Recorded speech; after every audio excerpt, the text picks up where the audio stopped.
Hello everyone, my name is Kayla. Welcome back to my channel. So today I'm going to be doing a in-depth review of The Hobbit by JRR Tolkien. Let's get right into the synopsis. So this follows Bilbo Baggins, a hobbit, Gandalf, a wizard, and about a dozen dwarves as they journey to raid the treasure of the infamous Smaug, a mighty and dangerous dragon. So there's some characters that I want to talk about quickly in my synopsis section, and that is Bilbo. So Bilbo's a hobbit. He's a Baggins and a Took.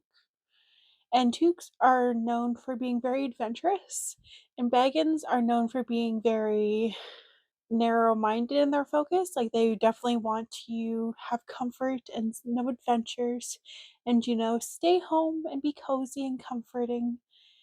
So he's kind of in a dichotomy within himself, within his families and everything, which is kind of interesting. But Bilbo is also very friendly, he's naive, he's loyal, he's polite, and easily shooken, which is kind of interesting. And he's also what's known as a reluctant hero.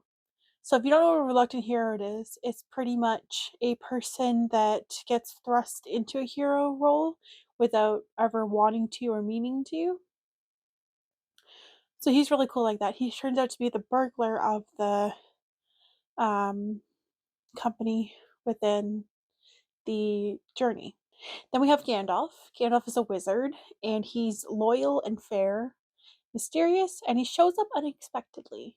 So when I say that he shows up unexpectedly, what I mean is he comes when he's most needed, but he also isn't there when you think you need him, but he'll be there at the last moment when you're just like, all hope is lost.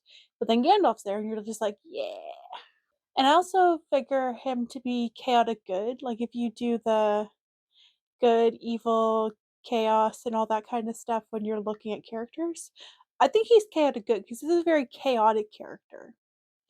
But he also does it out of the goodness of his heart. He doesn't mean to be chaotic, at least in my opinion. And then we have Thorin.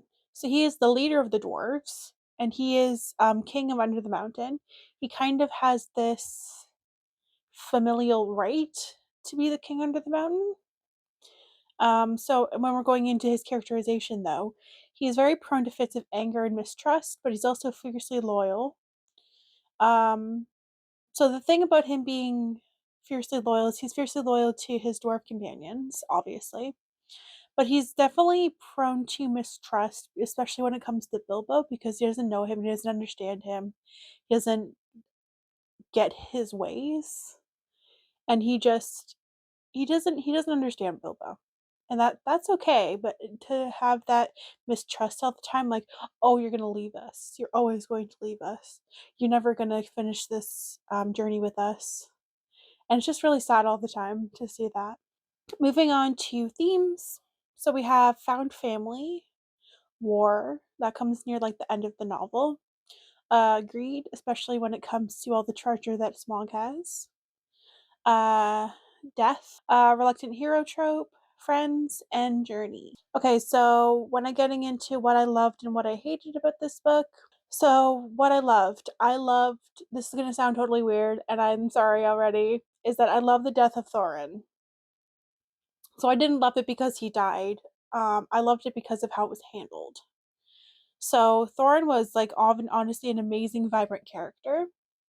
But something that I loved about how his death was handled was that the atmosphere, the pain and shock, it was handled really well and it was really beautifully done. Because we have this mostly chill, kind of scary in parts, but also beautiful journey that they're going on. And then we have this war that comes up when they're fighting for the treasure. And then we have Thorin coming in, he freaking dies. Like I was not expecting it at all. Like I cried at this part. And I think that scene between Bilbo and Thorin, where Thorin was like, I'm sorry I mistrusted you. I'm sorry that I made things difficult between us. But we're going to come together before my death. And it's going to be okay. And I was like, ball. It was so sad, but it was like really, really well done. I think if a book can elicit that kind of emotion from you, then it's been done very, very well. And then the next thing I loved was the scene between Bilbo and Gollum. So you feel sorry for Gollum, but also disgusted by him because he's kind of freaky, but he's also clever. And I think part of the thing between Gollum and Bilbo that was very interesting was Bilbo is more man. I know he's a hobbit, but let's suspend that for a second. He's more man, he's more polished, he's more understanding, he has empathy, and he has all these characteristics that we think of when we think of people. And then we have Gollum. So Gollum's more animalistic.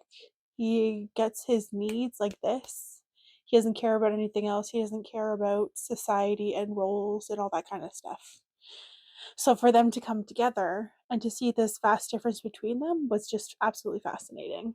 And then moving on to what I hated. And when I mean what I hated, is I don't really hate it, but it's things I didn't like. Actually, there's one thing I did hate. So what I hated was Smaug's death.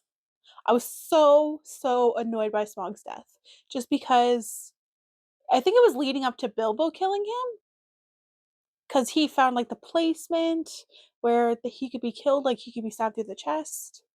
Um, but just some dude comes along and just Bard, that's his name, Bard. I don't fucking Bard comes along and kills Smaug.